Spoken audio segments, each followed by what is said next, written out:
Hola, buenas noches. No, este es el mismo quórum de estrategias. ¿Cómo van? Hola, profe, buenas noches. Hola, Luz, ¿qué tal? ¿Cómo vas? Sin dormir, pero bien, gracias a Dios. Ay, sin dormir. Hola, profe, buenas noches. Hola, ¿cómo Literal, vas? profe, literal. ¿En serio? Pero no será por consultoría tributaria. No, por opción de grado, por el proyecto. Ah, güey, mi chica. Bueno, ahí sí ya no me puedes Por la... culpar. Bueno, pero ahorita sales de esta y te vas a dormir tranquila.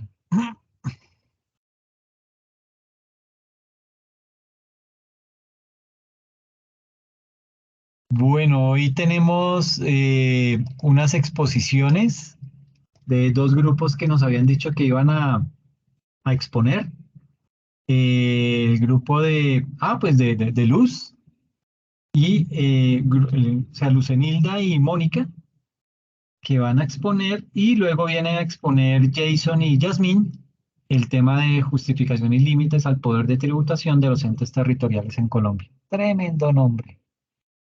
Bueno, por su parte, Luz y Mónica van a explicarnos mercado laboral. ¿Listo? ¿Están listas, Luz? Ay, sí, al mal paso dale prisa, profe. Uy, ¿cómo vas a decir eso? Empezamos mal. Ay, Dios, qué susto. A mí me da susto exponer, no creas.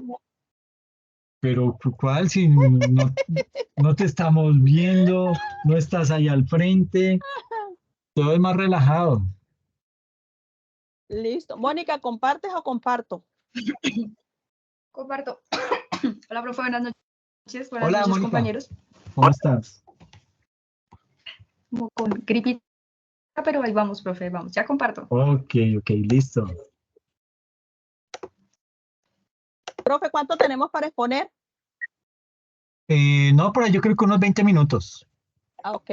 Hágale con confianza que aquí vamos mirando qué tan interesante está el tema porque van a salir preguntas, sobre todo por tema de reforma laboral.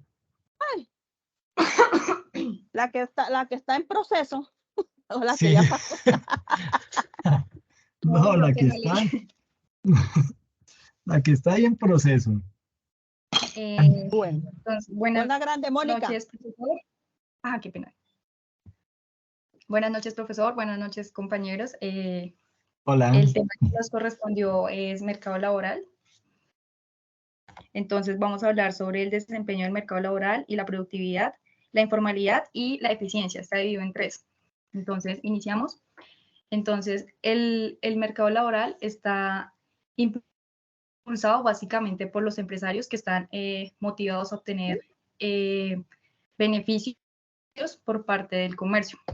Entonces, tiene una unión con la oferta y la demanda. En este caso, la oferta de trabajo está formada por el conjunto de por los trabajadores que están dispuestos a trabajar, y la demanda de trabajo son las empresas que están, pues que tienen, pues no la obligación, pero sí tienen la posibilidad de contratar a los trabajadores.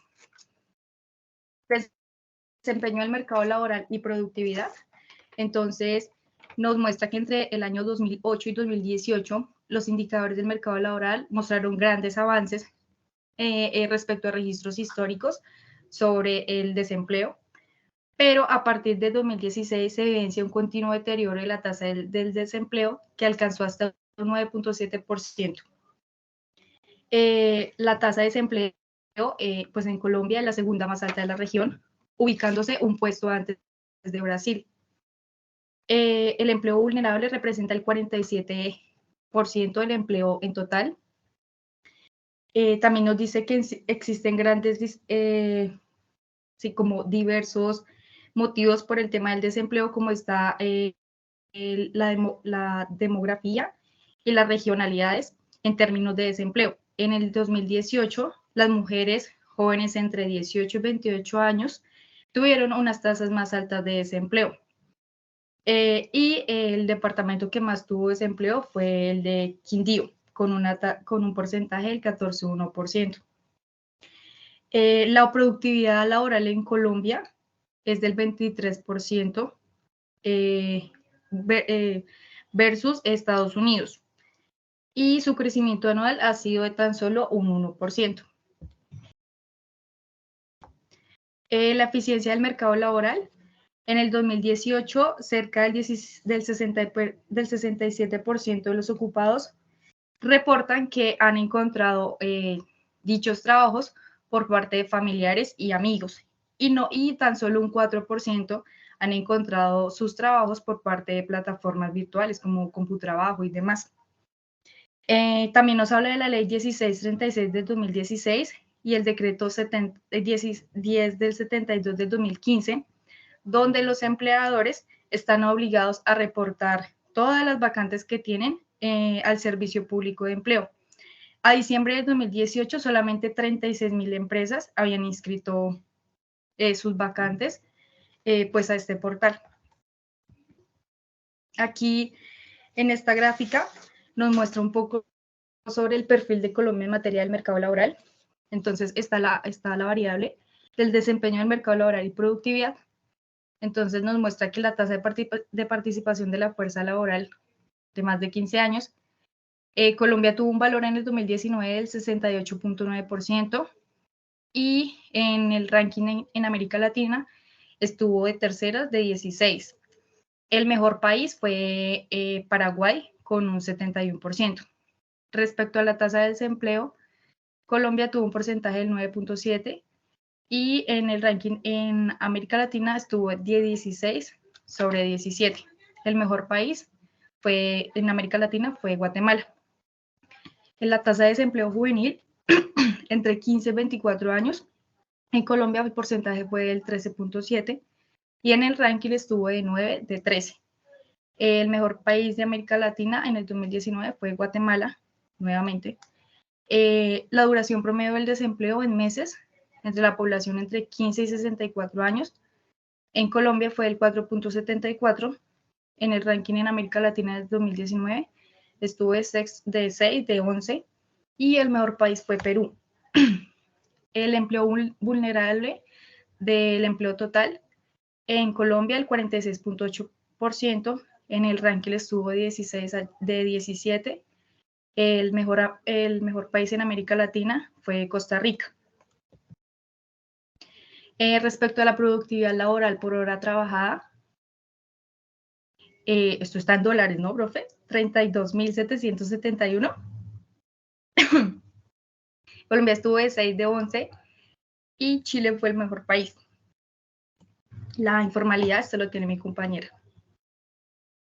Entonces encontramos la primera gráfica de desempeño, donde nos muestra que entre el 2008 y el 2018 los indicadores del mercado laboral mejoraron notablemente, pero en el 2016 se evidencia la caída.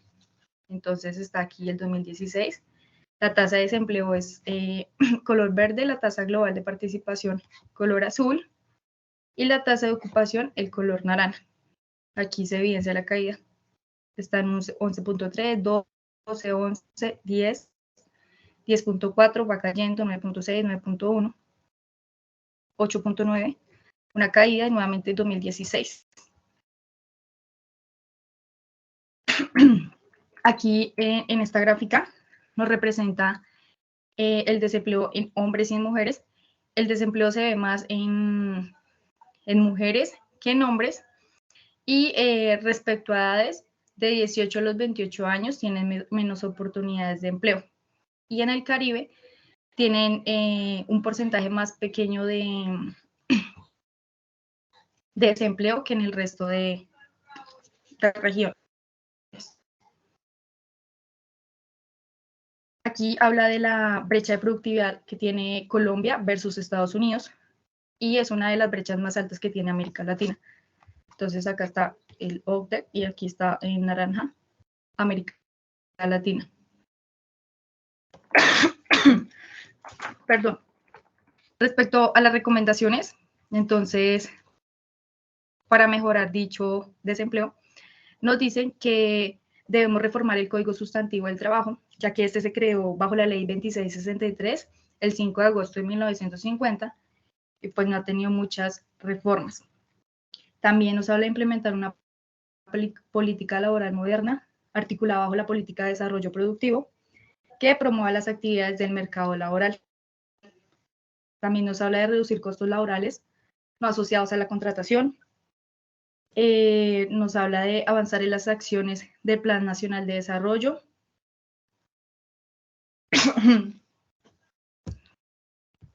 Y ya, continúa mi compañera Luz. Luz.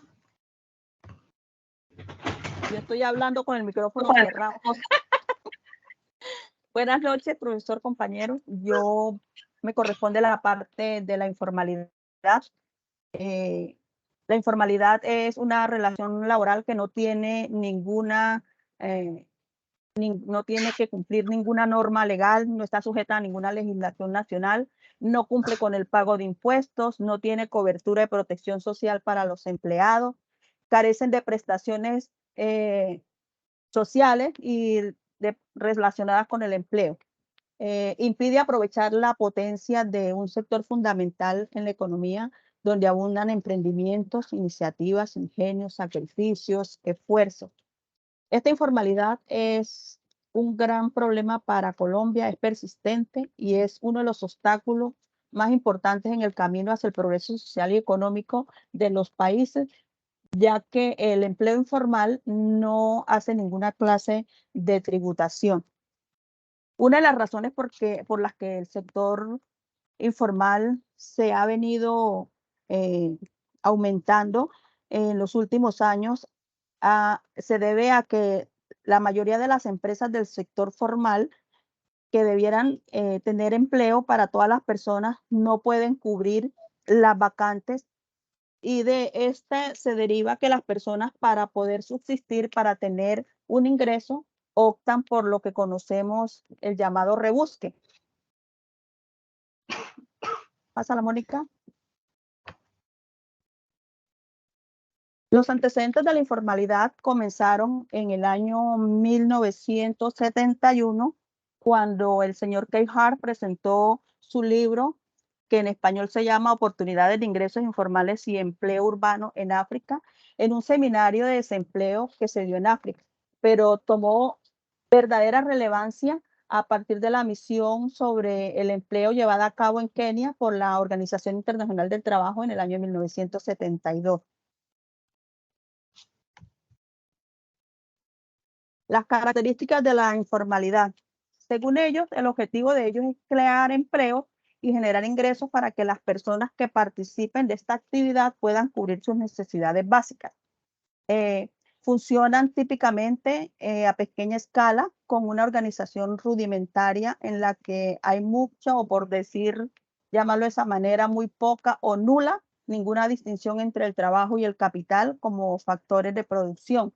Se basan en el empleo ocasional, muchas veces son por el parentesco, las personas familiares, las relaciones personales, sociales.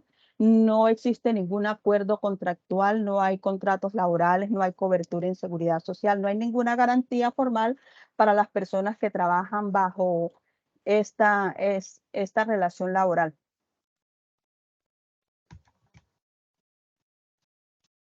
Según el DANE, tiene unos criterios para medir la informalidad.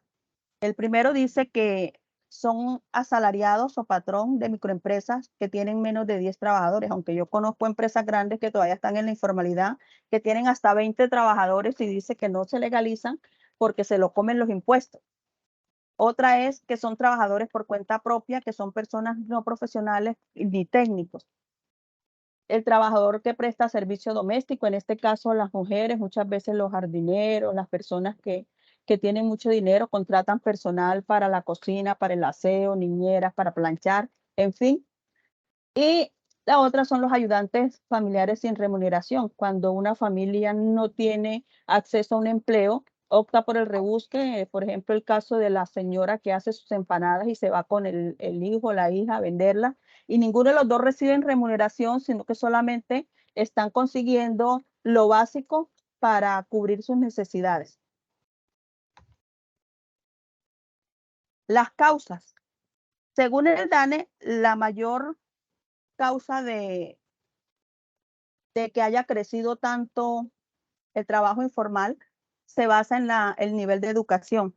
porque una persona que no ha alcanzado muchas veces ni siquiera la básica primaria, aunque en estos tiempos parece increíble, pero hay personas que ni siquiera han alcanzado la básica primaria, mucho menos la secundaria, no tienen oportunidades de optar por un empleo que tenga buena remuneración.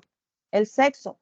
La mayoría de las personas que trabajan en el área informal son mujeres, ya que ellas de escasos recursos, que no han tenido acceso, como dijimos antes, al nivel de educación, no tienen una profesión y que deben contribuir en la economía del hogar y también deben cuidar de sus hijos y de su familia. Entonces, para ellas es muy difícil irse a trabajar a una empresa, cumplir un horario, y les es más fácil acceder a un trabajo que tenga un horario flexible para que pueda cumplir con las dos obligaciones. El nivel de desempleo. La mayor parte de las personas que pertenecen al sector informal, como lo dije anteriormente, no pueden acceder a un buen trabajo y al encontrarse desempleados necesitan generar ingresos. La edad. Dice el DANE que la mayoría de empresas están contratando personal máximo hasta los 35 años, muchas veces hasta los 40. Están buscando personas jóvenes. Es decir, que una persona después de esa edad se le hace muy difícil acceder a una empresa para tener un trabajo, aunque muchas empresas prefieren personas mayores que tengan más experiencia. No las contratan porque, bueno, ya no existe el contrato indefinido, pero sí pueden tener acceso a un contrato a término fijo o por labor contratada. Pero se le hace muy difícil a las personas mayores conseguir un trabajo por lo que la única opción que les queda es el trabajo informal.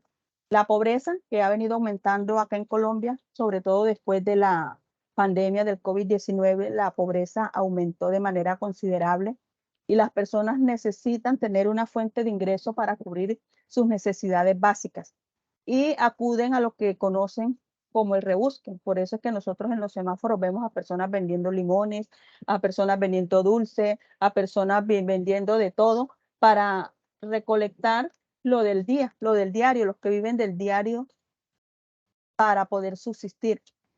Complementación de ingresos. Muchas personas tienen un trabajo, pero solamente ganan el salario mínimo y no es suficiente para cubrir las necesidades de arriendo, alimentación, estudios, en fin, y tienen que tener un ingreso extra y se dedican a un trabajo informal. El salario mínimo. Todos sabemos que el salario mínimo aquí en Colombia no compensa lo que ha subido la inflación. Ya el salario mínimo a uno no le alcanza para absolutamente nada. Casi como uno lo recibe, se le va. Entonces, las personas necesitan generar ingresos. De ahí se ha visto que después de la pandemia han surgido muchos emprendimientos donde las personas se han reinventado para obtener un ingreso extra y de esta manera poder cubrir todas sus necesidades. Pásalo, Mónica. Los efectos de la informalidad. Según el DANE, la economía informal alcanzó en el 2019 el 33.1% del Producto Interno Bruto. Esto representa 310 billones anuales. Según la NIT, ellos califican esto como una economía subterránea por consecuencia del narcotráfico, la baja eficacia tributaria y el elevado uso de efectivos en el país. Pero lo más sorprendente es que los efectos de la informalidad, 310 billones anuales, y lo que tenía en el presupuesto de la nación para el 2019 solamente eran 258 billones de pesos para el 2019 y en el 2019 310 billones representó el ingreso por empleo informal. Entonces aquí vemos un desequilibrio porque estos 310 billones, ninguno de ellos tributaron, ninguno de ellos pagaron seguridad social a los empleados, ni siquiera prestaciones sociales. Entonces, cuando se crea el trabajo informal, aparte del objetivo de crear fuentes de empleo, más que todo, es para que el empresario, el empleador, se quede con las utilidades y le quite la parte que le corresponde por ley al empleado por haber trabajado, como es su seguridad social y sus prestaciones sociales. Efectos de la informalidad. La productividad de los trabajadores y el bienestar social. Como se los explicaba ahora, no es bueno no que nosotros trabajemos informalmente. Por ejemplo, en el caso de las OPS, uno trabaja por prestación de servicio y se supone que el trabajo de prestador de servicio no tiene ninguna relación laboral, usted no está sujeto a cumplir horario, pero lamentablemente eso no se cumple aquí en Colombia. Un prestador de servicio tiene que cumplir horario como cualquier empleado, más sin embargo tiene que pagar la seguridad social con el salario que le colocan y no tiene derecho a prestaciones sociales. Cuando se termine el contrato, uno sale con los brazos cruzados para su casa y si te vi ni me acuerdo. También afecta negativamente el crecimiento económico del país, por lo que les decía anteriormente, no existe la tributación. Un empresario formal debe cumplir con sus obligaciones, si es responsable de IVA, si está sujeto a retención en la fuente, debe pagar renta, pero un empresario informal muchas veces ni siquiera utiliza la cuenta de banco para que no lo relacionen, todo lo maneja por efectivo, lo maneja por debajo de cuerda, compra nombres de terceros para que no lo relacionen, en fin, hace miles de trampas para afectar la economía y el crecimiento económico del país.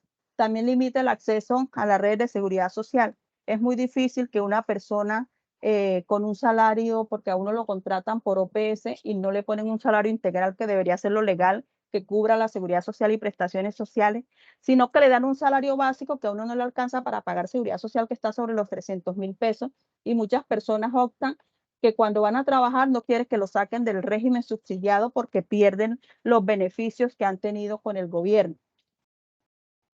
Y reduce la recaudación tributaria, como se los había explicado anteriormente.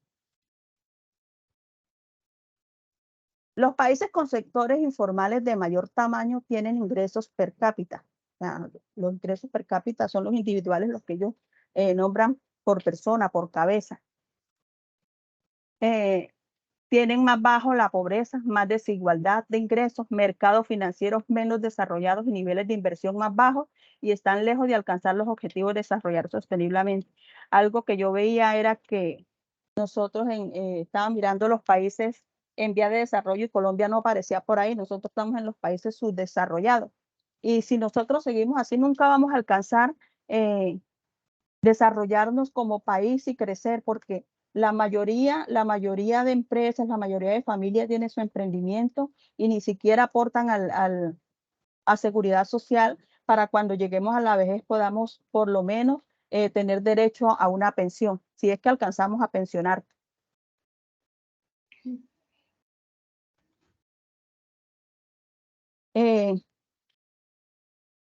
La ocupación informal en enero a marzo del 2023, primer trimestre, según este gráfico, alcanzó un total nacional en las ciudades y área metropolitana y los centros poblados, un total nacional del 58.5% en las 13 ciudades más importantes. Enero, febrero, marzo, para un total de 84.8%.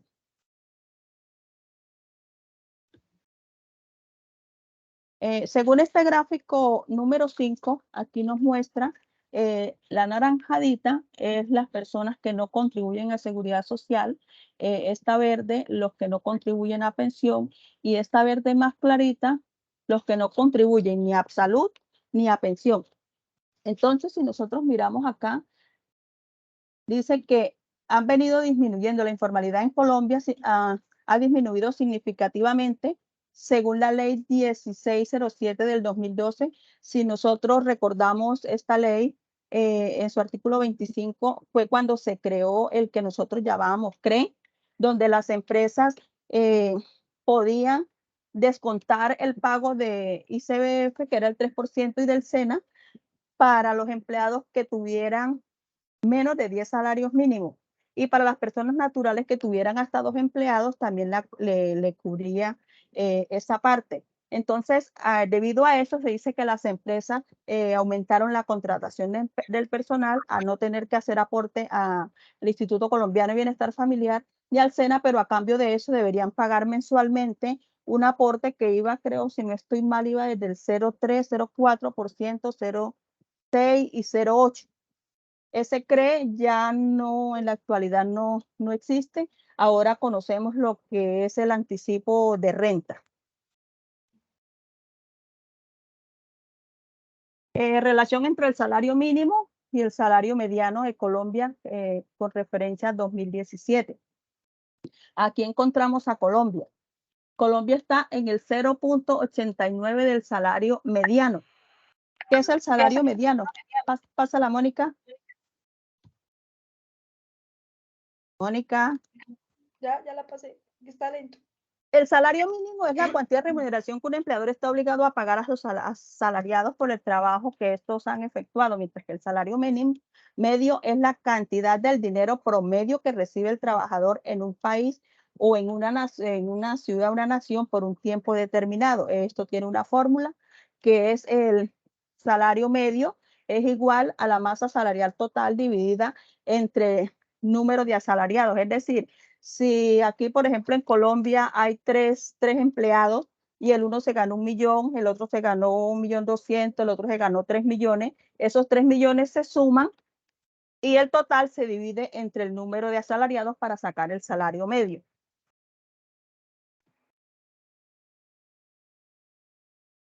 Costo no salarial promedio del trabajo asalariado promedio de los trabajadores formales en Colombia y en los países de referencia del 2017. Bueno, aquí miramos el naranjadito, es lo que han tenido que pagar las empresas por avisos por despido. El azul aguamarina son indemnizaciones por despido. El verde significa las vacaciones pagadas. El verde más clarito significa los bonos. Y el verde biche significa las contribuciones obligatorias que han tenido que pagar. Y como lo vemos nosotros aquí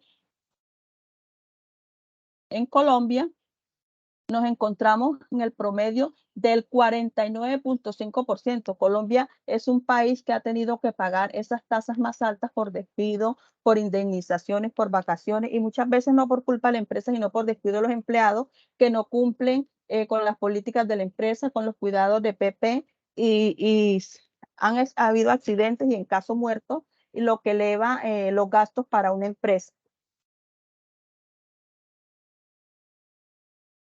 Informalidad laboral, aquí tenemos el salario mínimo y el salario mediano, lo que nosotros le hablamos según las ciudades. Aquí vemos la recta que va subiendo y dice que según en el estudio de FASEPOLDA del Sistema General de Riesgos, por aquí yo lo busqué.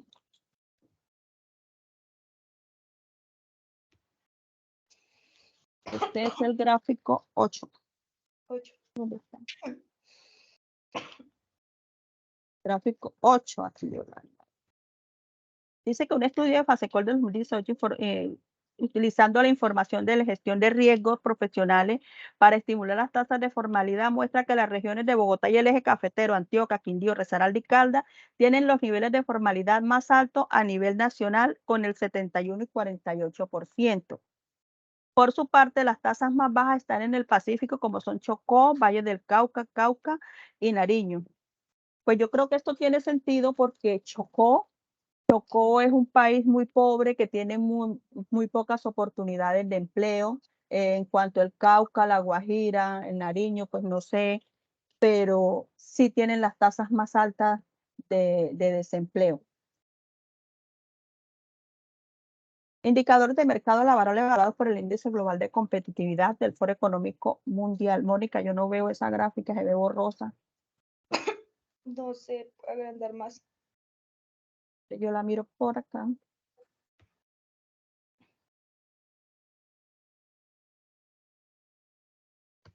Que si me salgo la...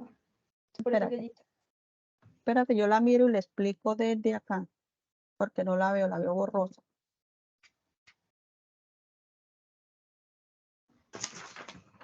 Este es el gráfico 9. Dice que Colombia tiene un bajo desempeño relativo en los indicadores internacionales que miden la eficiencia del mercado y el trabajo. Por ejemplo, el pilar sobre el mercado laboral del Índice Global de Competitividad, si bien nosotros hemos ganado una posición con respecto a la medición en el 2018, en el 2019 nos ubicamos en el puesto 73 entre 141 economías. Entonces aquí nosotros buscamos a Colombia. Pero yo acá no me veo.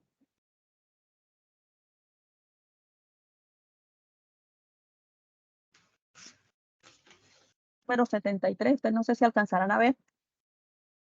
¿Sí lo alcanzan a ver? No, no se alcanza a ver. Está borrosito. Entonces, Colombia alcanzó en este ranking, nos ubicamos entre la posición 73 entre 141 economías, y los peores puntajes la obtuvieron variables en la percepción sobre las prácticas de contratación, despido, entre los gastos y productividad y la efectividad.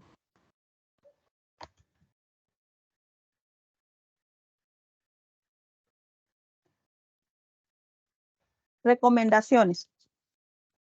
También nos manda en este trabajo encontramos unas recomendaciones que son de acción pública. La primera está en reducir costos laborales no salariales asociados a la contratación formal. Me comí la N. Entonces, ¿cómo se pueden reducir estos costos?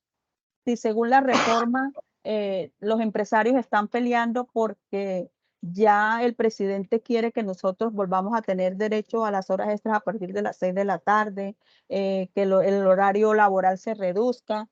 Entonces hay un tirillafloje. ¿De qué forma se pueden reducir los costos laborales no salariales asociados a la contratación de formal? Entonces uno dice, ¿cómo se puede reducir esto si están cargando más a los empresarios según ellos? Pero es algo que nos favorece a nosotros como empleados, que nosotros tengamos derecho a nuestras prestaciones, que nosotros tengamos derecho a nuestra seguridad social, que si nosotros trabajamos fuera del horario laboral tengamos una remuneración por horas extras, o si nos toca ir a trabajar en un domingo, un festivo, tengamos remuneración por ese trabajo que hagamos, porque nosotros dejamos de estar con nuestra familia, dejamos de hacer otras cosas, y por lo tanto es un tiempo que no está dentro del contrato laboral y que debe ser remunerado. Es lo que yo pienso. No sé qué piensan los demás compañeros.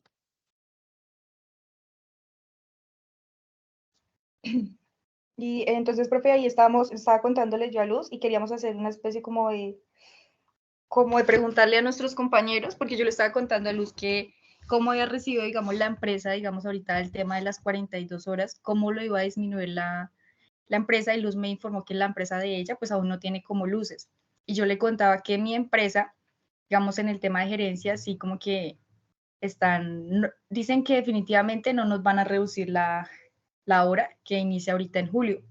Entonces, entre los trabajadores estábamos pues pensando, ¿qué pasa si, digamos, la empresa no cumple esto? Y esa hora, digamos, si se puede estipular durante, no sé, nosotros trabajamos los sábados hasta las 4 de la tarde, entonces pensábamos que iríamos hasta las 3 de la tarde. Pero también estábamos leyendo pues bien y dice que es como el empleador lo decía. En el caso, digamos, que la empresa no decida recortarnos esa hora, ¿eso es legal? ¿Se puede? O digamos, eso uno lo podría como demandar o algo así. Entonces, quisiera como preguntarle a mis compañeros cómo las empresas, o sea, donde ellos trabajan, cómo han tomado, digamos, este tema, porque pues ya se acerca ahorita en julio, si no estoy mal, el tema de recorte de una hora. Y así culminaríamos, profe. Perfecto, no hay problema. Entonces, los que quieran participar lo pueden hacer con total autonomía.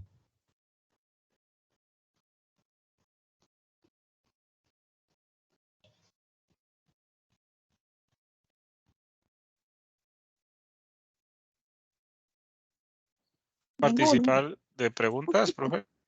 No, sobre el debate, o sea, ¿qué piensan ustedes de que se está buscando? Porque según lo que yo estaba leyendo, dice que quieren seguir con lo que pasó con la reforma del año 2012, el decreto, donde se hizo descuento del pago de ICBF, SENA, o sea, que las empresas obtengan más descuento, porque la mayor parte del gasto de las empresas está en las prestaciones sociales, en las bonificaciones que dan a los empleados, porque no les pagan horas extra ni nada, y en los gastos de seguridad social. O sea, quieren reducir el gasto, pero si la nueva reforma ahorita trae nuevas obligaciones para los empresarios que nos habían quitado hace muchos años y que prácticamente devuelven ahora, como son las horas extras después de las 6 de la tarde, el recargo nocturno después de las 10, que quieren acabar ya con la prestación de servicio,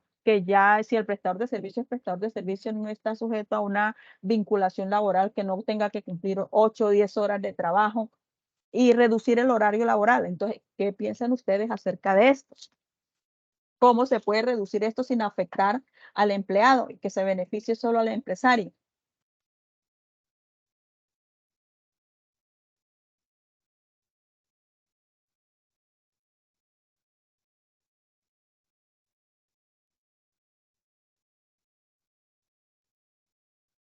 Bueno, si ninguno hay pregunta, profe, aquí terminamos nosotros con el tema. Muchas Ok, gracias. no, tranquila. Pero si quiero, voy a publicarles este video, porfa, para que lo vean y continuamos con la charla porque es que este tema es bien importante. ¿Listo? Dame un momento. Listo, profe. Ahí están viendo ya el video. Sí, Sí, profe. señor. Ok, Sí, me profe. confirman si lo escuchan. Es apenas de 1 minuto y 30. En esta nota que escribimos con Marcela Slava ¿Sí escuchan? Sí, Sí, profe. señor. Perfecto, Sí, ya lo sí, coloco. sí se escucha. Ok, gracias. hacemos tres cosas. Lo primero es identificar o señalar algunos de los problemas principales del mercado laboral. En segunda instancia, tratamos de identificar las causas subyacentes y finalmente hacemos un conjunto de propuestas para mejorar. En términos de los problemas del mercado laboral hay 4 que son fundamentales: una alta tasa de desempleo, una prevalencia de la informalidad laboral, la concentración del empleo como trabajadores cuenta propia o en unidades productivas que son muy pequeñas, en microempresas, y finalmente unos resultados en el mercado laboral desiguales para diferentes grupos demográficos, en particular las mujeres y los jóvenes. Entre las causas identificamos 2, es una estructura regulatoria en el mercado laboral que está desconectado de las capacidades productivas de la economía, y en segundo lugar un esquema de financiación de la seguridad social que recae principalmente sobre los costos al trabajo. En términos de propuesta voy a señalar 2 en este momento. Lo primero es desvincular el esquema de financiación de parte de la seguridad social y algunos beneficios, desvincularlos de los costos al trabajo y pasarlos a la tributación general, manteniendo esos beneficios.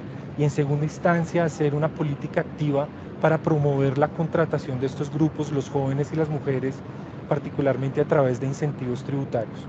Entonces los invitamos a leer la nota macroeconómica para que puedan ver los detalles. Ok, digamos que en ese orden de ideas, acá lo que, digamos que a lo que nos invitan es a mirar todo lo que es el tema del mercado laboral desde otra óptica. En ese orden de ideas, me gustaría preguntarles, y aquí es para todos, y ojalá participen si no me toca democráticamente. Ay, perdón, perdón por lo que estaba ahí en YouTube.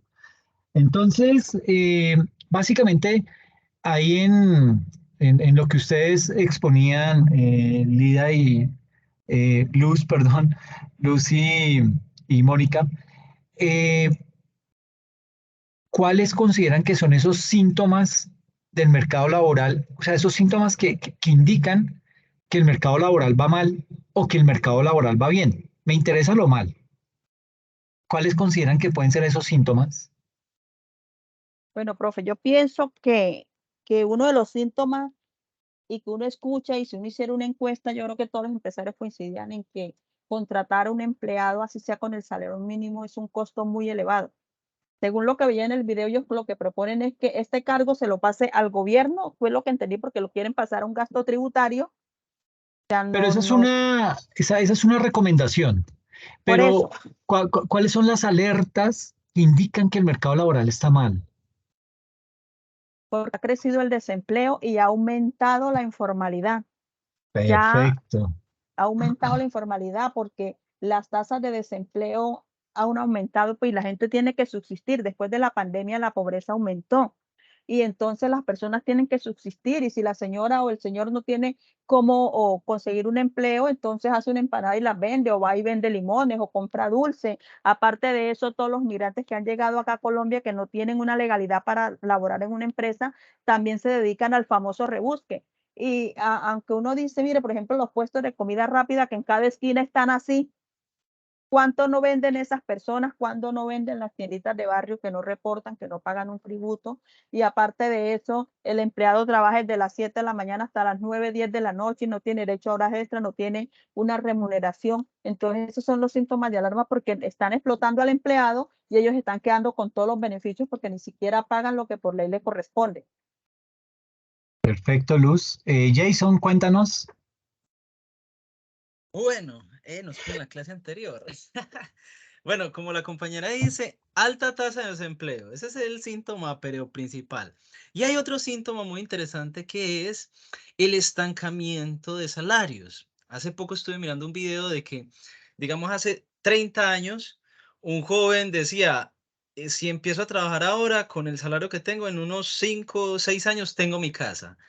Usted ahora con el estancamiento del salario, por allá en unos 30 años tiene su casa. Entonces como que se va estancando el salario frente a la inflación del dinero. Perfecto, muy bien. Gracias, Jason. ¿Alguien más quiere comentarnos algo?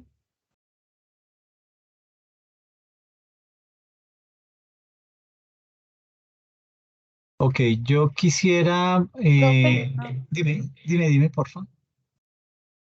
profe, también de pronto cuando ya no compramos tantos productos o cuando ya no adquirimos tantos servicios, también se refleja ahí, porque claramente es ahí un golpe en el desempleo, si el desempleo nos pega duro, claramente no podríamos comprar muchas cosas, entonces también empieza a bajar la oferta, la demanda, hace una variación. Yo lo vería desde ese punto. Sí, es una buena óptica, pero sí, digamos que los síntomas gruesos, lo que identifica que realmente el mercado laboral va mal, es por un lado, y como lo decía Luz, el tema de las altas tasas de desempleo, obviamente la informalidad creciente, y eso está pasando en Colombia. Eh, digamos que es crítico el tema, pero, pero también es crítico la alta demanda de personas laborando en microempresas. No quiero decir que es que las microempresas son malas, no, pero digamos que hay más inestabilidad en una microempresa que en una pyme o una gran empresa, ¿sí? La microempresa está más expuesta al riesgo de quebrar, está más expuesta al riesgo de quedarse sin fondos, etcétera, etcétera, y eso puede jugarle en contra y aviva el tema, o sea, se prende una alerta en el mercado laboral. Cuéntanos, Mónica. Profe, yo también considero, no sé, si el desempleo también sea como por el tema de discriminación, ¿no? Como por el tema de edades, si tú no tienes si tienes 40 malo, si tienes 18 malo. Sí, el tema de la desigualdad a la que hacía referencia el ponente en el video, que decía que es mucho más notoria esa desigualdad en mujeres y en jóvenes entre 18 y 28 años. Entonces, digamos que ahí surgen una gran cantidad de políticas públicas, digamos que orientadas y digamos que eso es bueno cuando se articula tantas entidades del Estado en pro de sacar adelante una política pública. Entonces, por allá en el gobierno de Duque generaron o crearon la política, bueno, no me acuerdo si es en la de Duque o en la de Santos, en donde implementaron que las empresas que contraten jóvenes entre 18 y 28 años, pues iban a tener una serie de beneficios tributarios. Entonces, digamos que ahí articular esa necesidad que tiene Colombia de generar más empleo hacia ese sector de la población, por una parte, pero por el otro también darle un beneficio a los empleadores que contraten ese tipo de personas, digamos que eso va orientado en el camino que es, en el camino correcto. ¿Listo? También con el tema de las mujeres, pues eso, digamos que es una señal que se le está mandando al mercado laboral en donde se pueden hacer cosas de muy buena manera. Y aquí quiero que se enfoquen en esta gráfica y me gustaría escuchar de pronto a Mónica o a Luz, ¿qué opinan de esa gráfica de la mano izquierda que habla acerca del porcentaje de trabajadores en microempresas y como cuenta propia? ¿Qué logran interpretar de esta gráfica? Profesor, analizando, estamos analizando. Ok. 2010, 2012.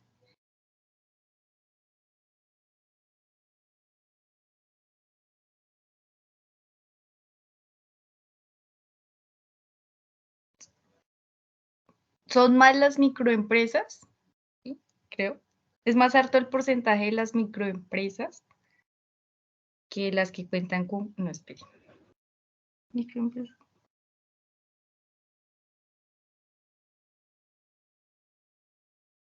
El porcentaje de las microempresas es la línea azul, o sea, esta, ¿sí? Sí, va bajando. Y los empleados que van por cuenta propia es esta línea roja, ¿ok?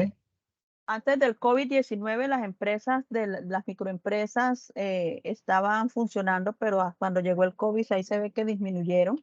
En el 2022, en el caso de las empresas, yo trabajaba con 7 empresas, microempresas, y después del COVID solo 2 volvieron a abrir, las otras cerraron definitivamente porque no aguantaron el colapso económico. Y como dice el profesor, es muy difícil que una pequeña empresa se mantenga a un remesón tan fuerte como fue el COVID-19 porque abrió una brecha económica muy difícil de cerrar que muchas empresas no se pudieron recuperar.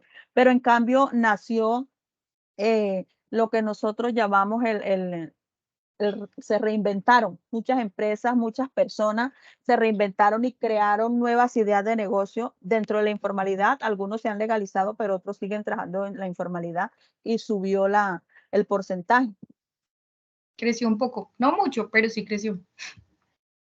Ok, y de la gráfica que está a la derecha, el ingreso promedio de los trabajadores según el tamaño de la empresa, ¿qué pueden interpretar de ella?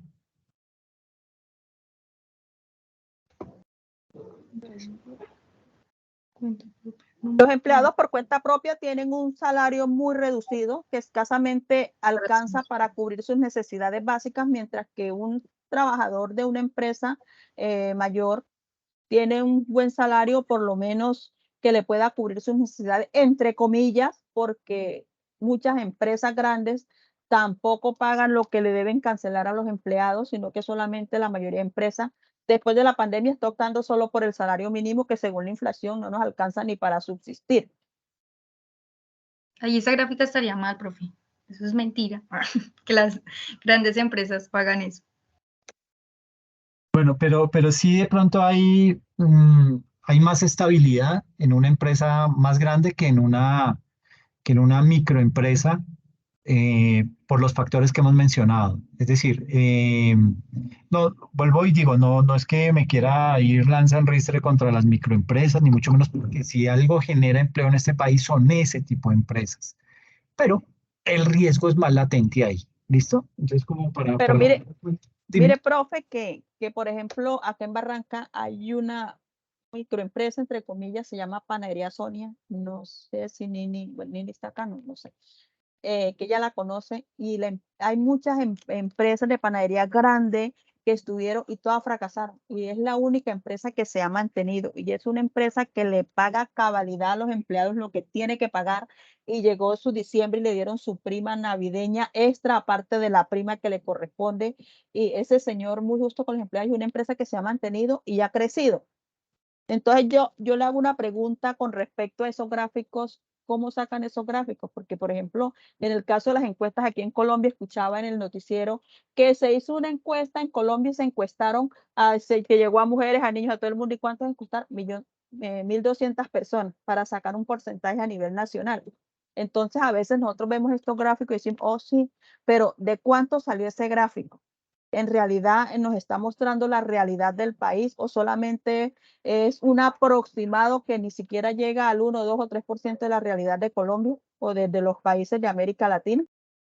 No, esto no son encuestas, primero hay que decirlo, no surten, es decir, las gráficas no, el insumo no son unas encuestas, Estos son datos reales que proporciona el Ministerio del Trabajo y con base en eso se comienzan a hacer este tipo de estadísticas para poder sacar métricas que le permitan dar un indicador sobre cómo va el mercado laboral. Entonces, confía en las gráficas, esta es información Por de eso, primera mano, exacto. de la Ahí fuente. va.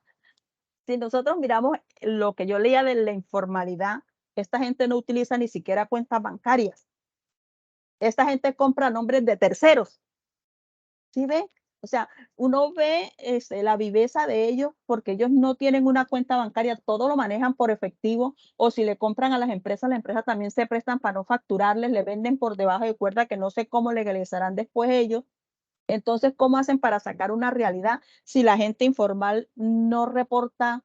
O sea, no sé cómo miden, ahí es mi pregunta, ahí es mi duda. Ok, el tema de la informalidad, digamos que básicamente ahí lo que se hace es, son personas que están totalmente desprotegidas, o sea, no hay una planilla pila por la que uno pueda captar información de ellos, no existe, ¿sí? Básicamente lo que se hace es determinar cuáles son las personas, cuántas personas hay en capacidad de trabajar que están afiliadas a la seguridad social y se desprende de ahí ese dato de los que realmente están trabajando en el sector formal, ¿ok? Entonces, por ejemplo, si se logra estimar que en Colombia hay 22 millones de personas que están entre los 18 y los, qué sé yo, 62 años, eh, es de ese total de personas, se busca quiénes de ese rango o de ese grupo en el que están esas 22 millones de personas están afiliadas a Seguridad Social. Y de ahí se deduce que esa población, que hoy en día es como el 42, 43%, que están afiliados, ellos se inclinan porque son personas que están en el sector formal, ¿ok? Porque tienen protección social. Y entonces puede surgir entonces la duda de, bueno, yo estoy en el sector informal, pero pago mi seguridad social. Perfecto. Eso ahí lo cuentan a usted como una persona que está en el sector formal, porque básicamente el sector formal lo que brinda es seguridad social. Pero si a usted le alcanza para pagarse la seguridad social y por hacer parte de esa seguridad social, lo contemplan como empleado formal. Y el resto de la población que está en edad de laborar y no está en seguridad social son los que caen en la informalidad, los que se deduce están en el sector informal. Entonces, digamos que no es que eh, se opte por preguntarle a la persona si hace parte o no, si, bueno, usted está en el sector informal o en el sector formal. No, es básicamente cruces de fuentes de datos que se hacen para poder determinar ese porcentaje y poder decir, mire, la situación en Colombia está grave. Está grave, ¿por qué? Porque la cantidad de personas hoy en día en el sector informal eh, rayan el 58%, lo cual es un dato terriblemente malo para el país. Pero básicamente se hace es por esos mecanismos. Se obtienen fuentes de datos, se cruzan y de ahí se obtiene quiénes están en el sector real, quiénes están en el sector formal y quiénes en el informal. Entonces, básicamente, bueno, entonces de estas gráficas, está una muy buena interpretación, Luz. ¿Y qué interpretas de esta gráfica que habla acerca de la tasa de desempleo por edad y sexo en el rango de 2010 a 2019? Las mujeres tienen menos oportunidades de empleo, ¿no?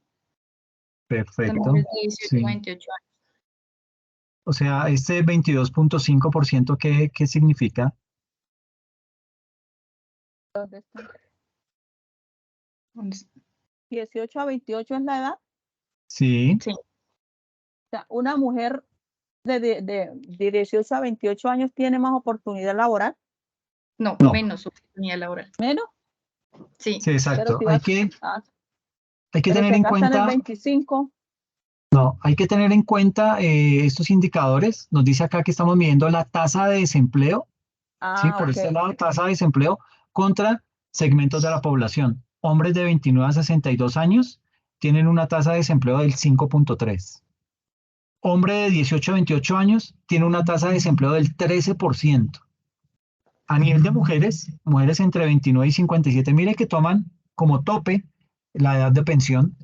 Entonces, mujeres entre 29 y 57 años el nivel de desempleo es del 9.9 y la mujer de 18 a 28 años, el nivel de desempleo es del 22.5%. Es decir, en todos los indicadores que se vean, la mujer sale más perjudicada.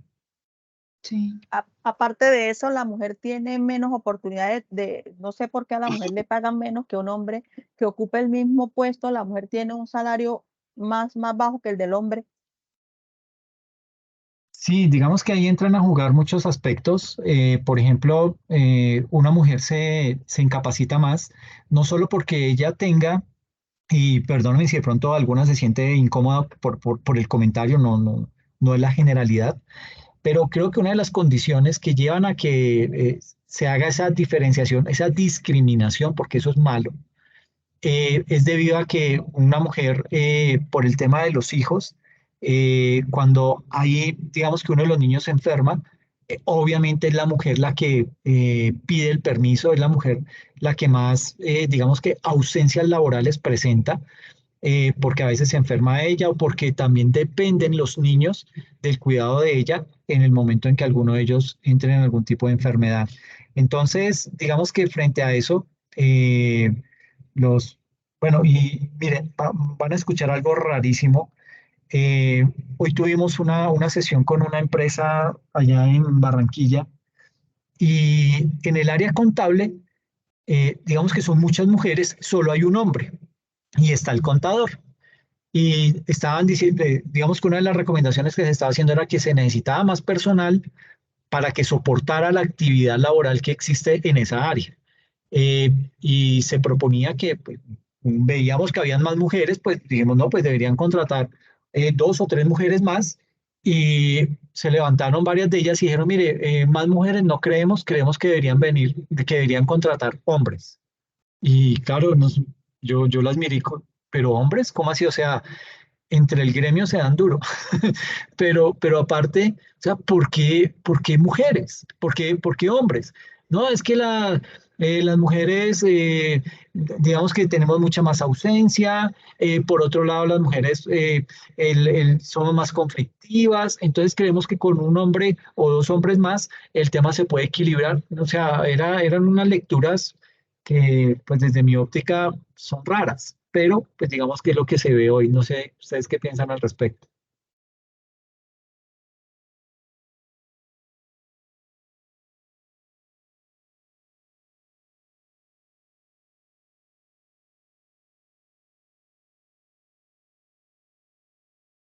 ¿Comparten esa idea o tienen una idea diferente? Puede participar cualquiera del grupo, de los que estamos aquí en la sesión. No, pues es que yo creo que también los mismos colaboradores han tenido experiencias no muy buenas con los mismos pares. Con mucho respeto de todas las mujeres que estamos acá en la sesión, pero a veces trabajar con mujeres, yo he trabajado generalmente en mis grupos empresariales donde he estado, el 95% somos mujeres, 5% hombres, así a mí me ha tocado diferente. Y a veces es tan duro ver cómo entre nosotras mismas nos damos palo por cosas, por procedimientos. Hay más, digamos que sí, en el tema de que somos muy productivas, muy ordenadas y eso sí, pero también a veces se crean unos malestares muy, muy feos. Y para los empresarios, por ejemplo, eso es un caso que pasó ahorita. Mi jefe contrata muchas mujeres y él tiene, digamos que, varias sucursales en el país. Y a una señorita le dieron la oportunidad, no sé qué, pero ella ya venía, por ejemplo, con los exámenes ocupacionales por un tema de donde se mandan a hacer, no se le hicieron a tiempo, sino se le hicieron casi 2 semanas después de que ingresó. Oh, sorpresa que venía con 3 meses de embarazo. Entonces ahorita estamos en un tema legal, porque pues, o sea, la mala fe, pero tampoco legalmente se puede sacar. Entonces son como esas cositas, profe, o sea, lamentablemente también a veces las mujeres si hay una que es mejor en algún aspecto, entonces venga como le hacemos la zancadilla. Y digamos que hay mujeres que son muy conscientes de sus capacidades, apoyan mucho con los compañeros, con los hombres se logra una gran sinergia en todos los aspectos, pero hay otras en las que no y terminan dañando los equipos. Yo lo veo desde esa óptica, profe. Gracias. Ok, gracias, Luisa. Otra ¿Alguien más quiere cosa es, opinar? Ok, sí, Luz. profe. Otra Dime. cosa es que ahora, pues, con toda la protección del feminismo, ahora las mujeres se pueden capacitar hasta porque tengan el periodo. O sea, son muchas concesiones. Por ejemplo, si uno tiene un bebé, antes uno escasamente le daban la dieta, ahora son casi 4 meses. En fin, son cosas. Y, y también lo que decía la compañera, aunque uno entre bomberos no se debe pisar la manguera, como dice, pero lamentablemente las mujeres somos conflictivas y esta nueva generación que se está levantando es mucho más pesada, mucho más delicada. Entonces se ha levantado como un conflicto. Uno ve en las empresas la cantidad de niñas que entran y es terrible el clima laboral entre ellas mismas, la forma de tratarse, que no se respetan. O sea, es muy difícil. Ok, perfecto. Listo, entonces, muy bueno el tema. Esto da para mucha tela por cortar. No hablamos de la reforma, pero porque es que tenemos otro grupo también que está ahí en espera. Entonces, Mónica y Luz, les agradezco mucho por la presentación. Gracias por la participación que tuvieron en estas preguntas adicionales. Y de todas maneras, a todos los otros que participaron respondiendo preguntas o haciendo comentarios, yo les voy colocando punticos y esto les va sumando en la nota, ¿ok? Bueno, Listo, muchas profe. gracias. Gracias, Luz. Gracias, Mónica. No, Profe, a tenemos que ustedes. subir eso a la plataforma, la presentación. No, aquí queda grabado, entonces no hay problema, tranquila. Ah, ok, profe, gracias. No, a ti, muchas gracias. Entonces, el grupo bueno, sigue Jason, ¿cierto? Listo, profe. Démosle. Ok, ok. Yasmina, ¿está lista? Sí, Nosotros claro. vamos primero. Ay, ¿qué se hizo este documento? Abrir. Debe ser este. Abrimos. Vamos a poner esto en grande, más chica. Bueno, ¿cómo lo ven ahí? Sí, Ahí ve- está Bien, bien. Listo, bueno, cuando quieras, compañera. listo. Buenas noches para todos. Muy buenas noches. Entonces, a nosotros nos correspondió justificación y límites al poder de tributación de los entes territoriales en Colombia. Digamos que está basado en cuatro ítems que son el papel de la tributación en los estados modernos, la tributación, justificación, límites al poder. Yo voy a exponer el papel y la tributación y Jason expondrá los otros dos. El papel de la tributación en los estados modernos está representado por un capitalismo industrial que se basó más que todo en la creación masiva de compañías y empresas para estructurar la producción. Durante este capitalismo industrial surgieron marcas comerciales y grandes monopolios. Además, hubo un incremento de la productividad del trabajo y de la producción de las riquezas. En el bienestar social y los desafíos y necesidades de la sociedad contemporánea, pues digamos que tienen dos aristas como son el financiamiento y provisión de servicios públicos y promover la equidad y redistribuir la riqueza.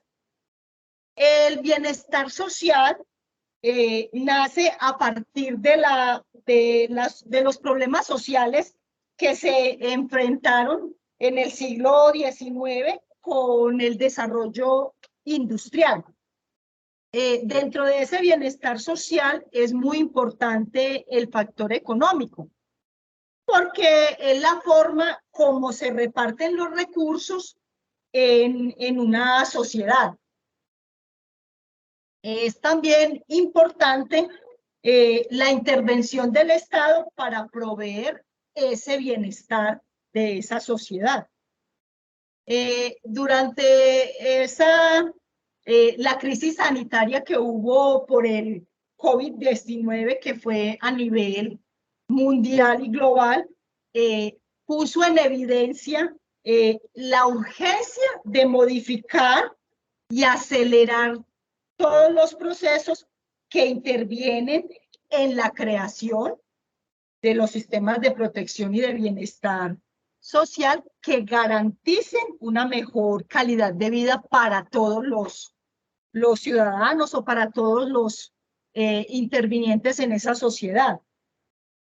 Pues quedó de manifiesto que nadie tenía dentro de sus pronósticos, ni siquiera las grandes potencias estuvieron previstas o pudieron prever este problema tan inmenso que fue y cómo nos afectó a todos. Esta pandemia que fue en el mundo entero, se enfrentaron unos cambios drásticos que nos llevan a replantear la salud pública, la economía, el empleo y las fuentes de trabajo, entre muchas otras cosas. Bueno,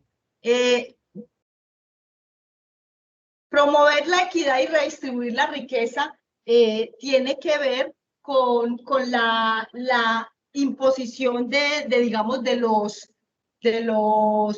impuestos, pero digamos que sean como progresivos. Quien tiene más, pues aportará más. ¿Puedes pasar la otra, por favor, Jason? Digamos que la tributación, usted dice que es un sistema tributario, en un sistema tributario depende de la cooperación y la moral tributaria de los contribuyentes, no solo del control y el poder. ¿Qué es, digamos, la moral tributaria? Es como el conjunto de valores que determinan el adecuado comportamiento de una persona con respecto a las obligaciones que tiene para tributar, pues, en el estado donde está. Durante el siglo XVIII existieron el tributo, que era como un diezmo. Este diezmo, digamos que era a nivel civil y a nivel eclesiástico. En el civil, digamos que era como la participación que le correspondía al rey por, digamos, todos los mercados o todo lo que se hacía, todos los negocios que se hacían para el rey, tenía que participarlo del 10%, que es lo que dice que es el diezmo, por eso lo llamaron así. Y a nivel eclesiástico, pues le correspondía a la iglesia o a la parte religiosa, le correspondía el 10%, no solo del tributo a nivel de la economía agraria, sino también de la ganadera. Digamos que dentro del siglo XIX y el siglo XX, esta tributación siempre estuvo marcada por periodos de inestabilidad política, debido a la administración desordenada, corrupta y abusiva, pues que ha venido existiendo.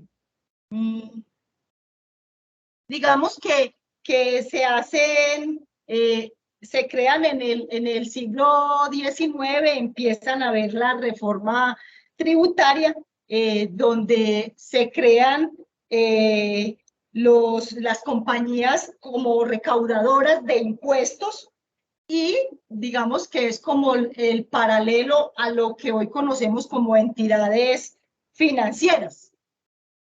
Y empieza a dar una leve mejoría a la economía a partir del siglo XX, que empieza a tener un crecimiento sostenido de la economía por el auge y el crecimiento de los productos de exportación, como son el azúcar, el algodón, el caucho, el petróleo, entre otros productos.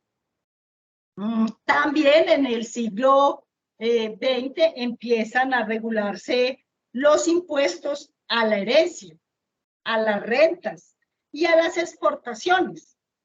Además, se creó un banco central como de reserva, o sea, donde todos los impuestos y las recaudaciones llegaban a ese banco central. En el año más o menos de 1968 se sustituyó ya el sistema cedular del impuesto de renta por un impuesto único de renta. Y ya a partir de ahí fueron saliendo ya las reformas tributarias diferentes pues que han habido. Ya se creó también después de 1972 aproximadamente, se crea el impuesto a las ventas, a los servicios y a la construcción, ya que desde 1990 hasta la actualidad se ha logrado pues como la consolidación de los diferentes impuestos. Los impuestos, digamos que han tenido unas aplicaciones, o digamos que los llamamos progresivos, porque es como la base de que existe. ¿Puedes pasar la otra, Jason, por favor? Digamos que la justificación existe que hay una financiación, que es decir, financiar las actividades gubernamentales y proporcionar servicios públicos.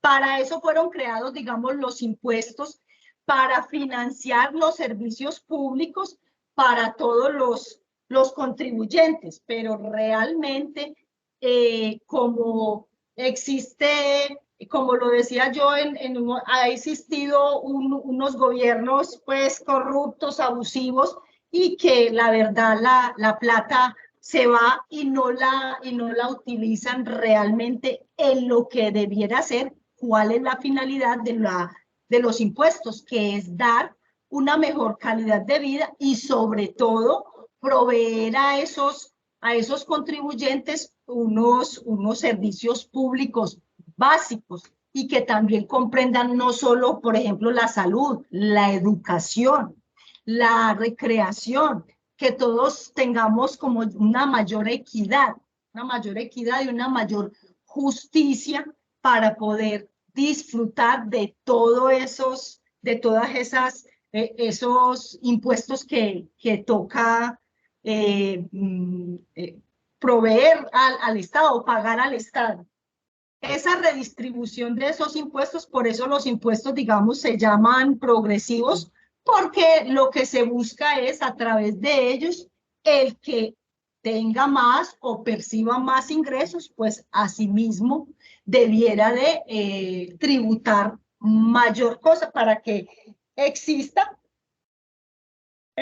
o sea, se reduzca esa presión sobre las personas que tienen menos ingresos, que al final de cuentas lo que se busca con esa redistribución es lograr mejorar o tener una mayor equidad en la distribución de la riqueza. Estos impuestos progresivos, digamos que tienen, por ejemplo, está la renta que se crea para las personas naturales y para las personas jurídicas. Digamos que en la ley 81 de 1931 dispuso que el gravamen de las rentas a las sociedades de personas estuvieran en cabeza de los socios, y no limitada solamente en cabeza de las sociedades. Ha ido cambiando y mejorando, y por ejemplo en 1942 se creó una sobretasa al impuesto a la renta. Han sido diferentes pues las reformas y las cosas donde han creado esos impuestos progresivos para que se mejore, digamos, la calidad de vida y se diera una aplicación real a esos impuestos. Pero pues como es bien sabido, la corrupción y la inestabilidad, digamos, política y social que hay en nuestro país, digamos que ha evitado mucha que exista tanta ineficiencia y tanta inequidad social. Listo, Jason. Listo, listo. Entonces, volviendo acá, estábamos viendo como el papel de los tributos en los estados modernos, una justificación como global de por qué se cobran los impuestos. Ahora vamos a pasar a mirar más detalladamente la justificación y los límites de ese tributo. O sea, estamos en el tributo, estamos justificando por qué se tributa, por qué se paga impuestos y cuáles son sus límites. Pero en este caso vamos a ver de Colombia. Entonces, volvemos a adelantar la justificación. Yo imagino que el tiempo está corto, así que me voy a acelerar. Entonces, la justificación en Colombia. Vamos a ver.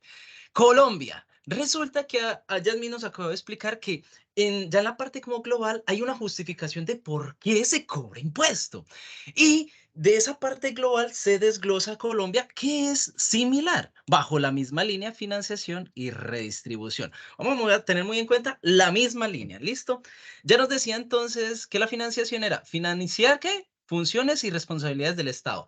Papito, yo le voy a dar un impuesto para que funcione para mí. ¿Listo?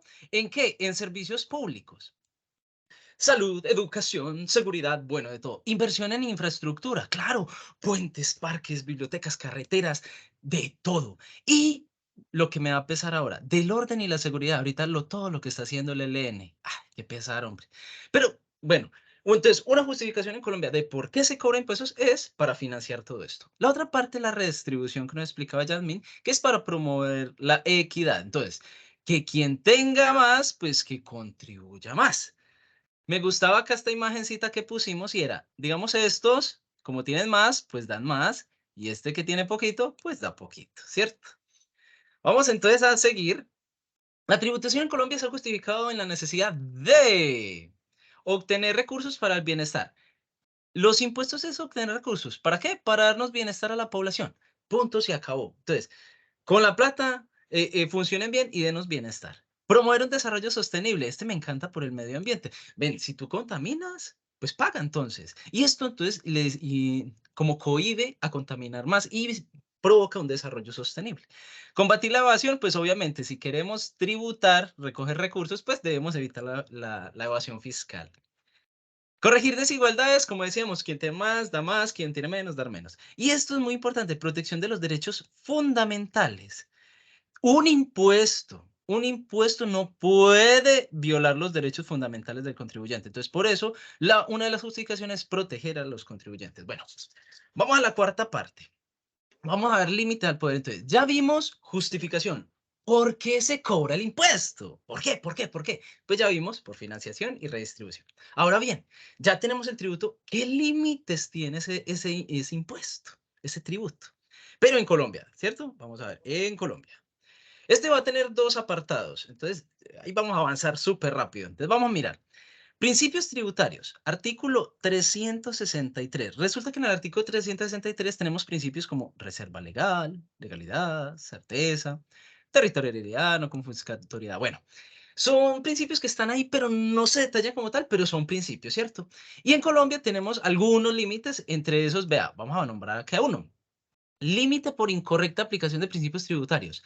Si un impuesto me aplica mal en alguno de estos principios, no, papito, ahí hay un límite, no se puede. ¿Listo? Entonces, por eso dice, incorrecta aplicación de los principios.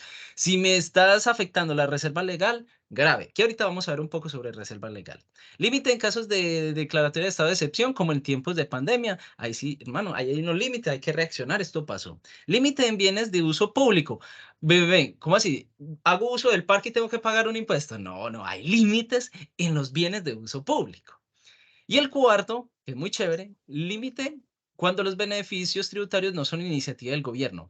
Si el gobierno no ha tomado la iniciativa de una ley, que ya lo vamos a ver con la reserva de ley, las alcaldías y gobernaciones, que estamos en el caso de Colombia, no pueden obtener estos beneficios tributarios porque no hay una iniciativa del gobierno. Bueno, vamos. Entonces, dos límites relevantes que nos muestra el documento. Recordemos que estamos hablando sobre el documento que el profe nos dio, que es súper interesante. Vamos a ver uno y Jason, dos y un... ¿Sí? Y perdóname un momentico, quiero pedirles perdón porque se me va a acabar la batería y no tengo el cable acá. Voy a quedar, se me va a apagar el equipo, entonces ustedes tranquilos, sigan ahí hasta que la terminen, ¿listo? Listo, Yo me dale. quedo hasta que se me apague el equipo, ¿listo? Listo, Gracias. dale. No, ya vamos a acabar. Es que la compañía me quitó mucho tiempo. No hay Dale, problema. vamos a terminar. Entonces, hay un límite relevante en el documento que es el límite de inobservancia, de violar, de pisotear, de amallagar los derechos fundamentales del contribuyente. Ay, Dios mío, si un impuesto tiene una inobservancia de los derechos fundamentales del contribuyente, no se puede. Ese tributo y ese impuesto no se puede. Entonces sigue, esto implica que los impuestos no pueden ser confiscatorios ni imponer cargas excesivas a ciertos grupos. El profe nos comentaba en clase, el comerciante va por un producto al extranjero, paga aduanas, lo pone y lo vende y tiene su precio. Y llega el Tratado de Libre Comercio y los productos extranjeros llegan y más baratos. Ahí hay un problema. ¿Cómo así? El comerciante ya es un cierto grupo que tiene una carga excesiva de impuesto y estás afectando los derechos fundamentales. Bueno, aquí hay una carita de asustado como, ¡ah, Dios mío, demanda social! A ver, ¿de dónde surge más que todos estos derechos fundamentales? De una demanda social. A mí me gusta tomar el ejemplo de la salud. Entonces, nosotros necesitamos salud, ¿cierto? Lo necesitamos una necesidad, o sea que es una demanda social. Esta demanda social se convierte en un derecho fundamental. Entonces, si tú creas un tributo que afecte los derechos fundamentales, no se puede. Listo. Vamos ya terminando. Es este y un ejemplito. Entonces, ay, que se me hizo el cosito. El 2. Límite de tributar por transgredir el principio de reserva de ley en los impuestos territoriales. A ver, vamos a ver el principio reserva de ley, que lo tiene el artículo 363 de la Constitución Política, poder tributario originario en los artículos y el poder tributario derivado en estos dos. A ver, entonces expliquemos esto. Ahorita vimos que en la parte global había una justificación de por qué se cobraba impuestos y entonces bajo la misma línea estaba Colombia. Que hace igual, el poder tributario originario, que es el gobierno, él saca una ley, digamos, saca la ley 1, la ley 2, la ley 3, ta. Y el poder derivado, que son las gobernaciones y alcaldías, entonces deben crear, modificar o eliminar la parte política fiscal basado en lo que esté del poder tributario originario o absoluto. ¿Listo? No, que la alcaldía 2 dijo, ¿sabes qué? Me voy a crear la ley 7. No, papito, porque usted aquí me está faltando a la reserva de ley, que es un principio tributario. Debes trabajar bajo la línea del poder tributario originario. Resulta que en Barranquilla hubo un caso. Qué belleza, hombre. Barranquilla hubo un caso. Impuesto de valorización. ¿Cómo que impuesto de valorización? Resulta que estos berracos en el 2014 se pusieron para financiar unos proyectos de infraestructura, ¿cierto? Entonces, yo tengo mi casa acá. Entonces, ellos quieren construir algo acá. Obviamente mi casa se va a valorizar, ¿cierto? Entonces, ellos qué dijeron en Barranquilla, le vamos a cobrar un impuesto de valorización. Llegó la Corte Suprema en 2016 y no, papito, bendito. Esto no está en el poder tributario originario, o sea, el gobierno no tiene esta ley, no lo ha tomado una iniciativa, entonces usted como alcaldía, como gobernación, no pueden hacer eso. En este caso, entonces, Barranquilla, ¿cierto? ¿Por qué se hace esto y por qué esto afecta tanto los derechos fundamentales y por qué no se pierde el principio tributario, se transgrede el principio tributario de reserva de ley? Mire, se generaron diversos problemas. Primero, el impuesto. Había que pagar el impuesto de valorización. Entonces, hay que pagarlo. Saque plata, papito. Impuesto predial. Resulta que en mi casa hicieron el proyecto, se valorizó y se me subió el impuesto predial. Pagar más. Me cobras un impuesto de valorización y luego se me sube el impuesto predial. Entonces, ¿qué pasa acá? Y lo más grave era la y el vecino de atrás también pagó el impuesto de valorización. Los dos pagamos el mismo impuesto de valorización, pero yo, que estoy más cerca, se me valorizó más la casa. Entonces ahí había una desigualdad tenaz. Entonces tenemos este caso de Barranquilla que afecta tanto los derechos fundamentales del contribuyente y transgrede el principio tributario de reserva de ley. Entonces ahí tenemos la justificación. Ay, se me perdió. La justificación y límites del poder de tributación en los entes territoriales de Colombia. Entonces, justificación para financiar y para redistribuir. Y límites, pues que no transgredamos los derechos fundamentales de los contribuyentes ni los principios tributarios. Eso sería todo.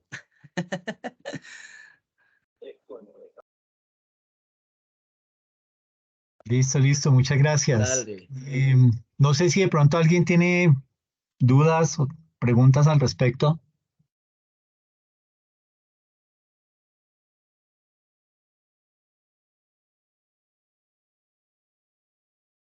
Bueno, yo pensé que no iba a alcanzar a estar hasta el final, pero corrieron.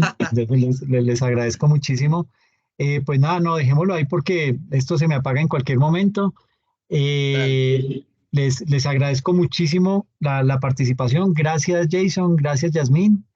Y pues nada, entonces nos vemos dentro de 8 días con los otros grupos que nos faltan y los que van a enviar el video lo pueden enviar hasta el lunes y lo suben, ese sí hay que subirlo a la plataforma. Las exposiciones no hay problema porque vuelvo y digo, aquí queda el video, entonces no hay inconveniente, no tienen que subir Listo. absolutamente nada, ¿ok? Bueno, Buenas noches y gracias, profe. A ti, Yasmín, gracias. ¿Perdón? Gracias, Jason. Chao. Dale. ¿Qué dijo, profe? Chao, profe, El video gracias. hasta el otro lunes. Gracias, profe, buenas noches. Perdóname, Luis, El video hasta el otro lunes fue que escuché. hasta el lunes, este lunes. Ah, ya, bien. Sí, es por lo que tengo que publicar notas, entonces me toca ir contra las cuerdas. ¿El examen cuándo queda activo? Muchas gracias por la pregunta, Luz. Entonces, el examen queda habilitado desde mañana, tipo 5 de la tarde, y va a estar habilitado domingo y lunes, ¿ok? Entonces, yo les mando un correo informándoles para que lo puedan trabajar. Gracias, profe. Y dentro de ese examen va a entrar los dos temas que vimos hoy de la exposición, ¿ok?